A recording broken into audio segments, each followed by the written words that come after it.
Porque apesar de ser parte tão importante da agenda das centrais sindicais para esse Dia do Trabalhador, a ideia de recriar um mecanismo de financiamento dos sindicatos está absolutamente fora do horizonte do Congresso neste momento. O presidente da Câmara, Arthur Lira, afirmou a mim aqui na CNN que descarta qualquer possibilidade de articular a votação daquele projeto que cria uma contribuição sindical. Lira avalia que essa agenda é um, abre aspas, retrocesso, fecha aspas. E ele ainda deu um aviso, disse que considera as reformas trabalhista e previdenciária intocáveis. E a ideia central desse projeto é substituir o imposto sindical, que foi extinto pelo governo Michel Temer no âmbito da reforma trabalhista. A volta de uma cobrança para abastecer o caixa dos sindicatos é uma reivindicação que vem sendo feita recorrentemente, como a gente falou aqui mais cedo, pelas centrais sindicais desde o começo do novo mandato do presidente Lula. Esse projeto chegou a ser mandado para o Congresso, mas ele demanda muita vontade política para andar. Vamos fazer mais um pouquinho de análise aqui, de novo com Pedro Venceslau. Pedro, voltando a falar agora especificamente sobre esse tema da contribuição sindical, você adiantou um pouquinho para a gente esse sentimento que existe no governo Lula, também no Congresso Nacional, de que não tem muita margem para fazer essa negociação neste momento. As centrais sindicais parecem conformadas com isso, mas essa é uma pressão sempre latente, que sempre permeia ali as conversas entre o time do presidente Lula e as centrais, né?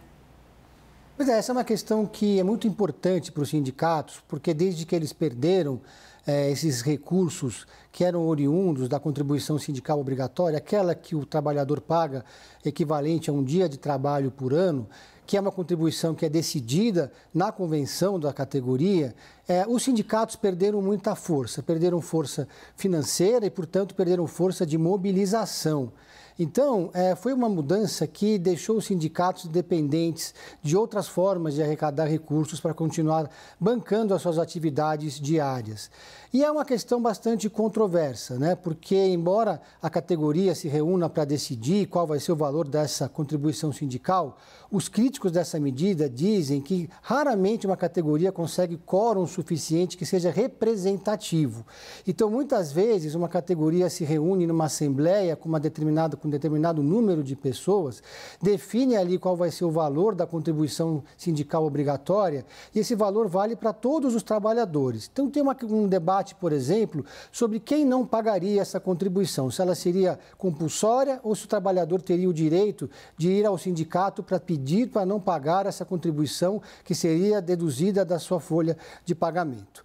E também há quem questione se o trabalhador tem que ser obrigado a ir até o sindicato, se ele não pode simplesmente decidir não pagar de alguma outra forma. Então, é um debate bastante intrincado. Mas o fato é que não há força política hoje no Congresso Nacional para que se avance com a questão da contribuição sindical obrigatória. O presidente Lula está consciente disso. O presidente Lula era mais sensível às demandas das categorias de base do sindicalismo brasileiro nos seus primeiros mandatos. Não conseguiu agora, nesse terceiro mandato, avançar em quase nada das demandas dos sindicatos brasileiros, muito menos nessa. E o próprio ministro Marinho sabe dessa dificuldade, tanto é que já não se fala mais nisso dentro do governo como uma possibilidade. As possibilidades de vitórias políticas do governo no Congresso Nacional hoje são muito restritas. E, com certeza, essa é uma agenda que teria dificuldade de andar, teria dificuldade de conseguir o apoio das lideranças partidárias, do Arthur Lira, do Rodrigo Pacheco. Então, é mais fácil para os sindicalistas e para as centrais tentarem encontrar outros caminhos para reduzir danos da realidade que eles tinham antes da reforma sindical. Porque a expectativa, o sonho das centrais sindicais era a revogação, simplesmente, da reforma trabalhista, o que a gente sabe que não tem a menor chance de acontecer. Agora, traz Tainá Falcão aqui de volta para falar um pouquinho sobre esse assunto também. Tainá, Eu queria analisar um pouquinho com você o papel de Arthur Lira em fazer essa declaração aí tão intensa, às vésperas do 1º de maio. O presidente da Câmara tem deixado muito claro que tem algumas pautas, alguns elementos, alguns assuntos em discussão no Congresso Nacional, nos quais ele vai bater o pé, não importa o tanto de capital político, de emenda parlamentar, de negociação, de café da manhã, de happy hour que o governo Lula coloque na mesa. E essas discussões relacionadas a itens de reforma trabalhista, reforma da Previdência, de fato estão nessa lista.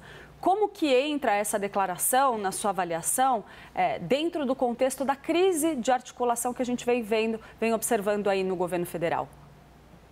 Clarissa, o posicionamento, o Arthur Lira, ele não tem problema em expor o seu ponto de vista quando é considerado por ele mesmo, que está 100% correto, é isso que ele faz, está sendo coerente, com o que defende e está demonstrando ao governo federal, Clarissa, nessa declaração a você, que o apoio dele, tem limite. Esse limite estarei com o governo naquelas pautas, as pautas econômicas, aquelas que atendem à demanda do meu público. Quando eu falo meu público, é o público interno de Arthur Lira, são os seus deputados, a quem ele deve explicações. Então, a declaração dele é muito nesse sentido. O presidente da República já falou muitas vezes, Clarissa, publicamente, que a esquerda ou centro-esquerda não tem voto suficiente, que ele não tem maioria e, portanto, indiretamente, ele precisa do presidente da Câmara dos Deputados ainda e muito.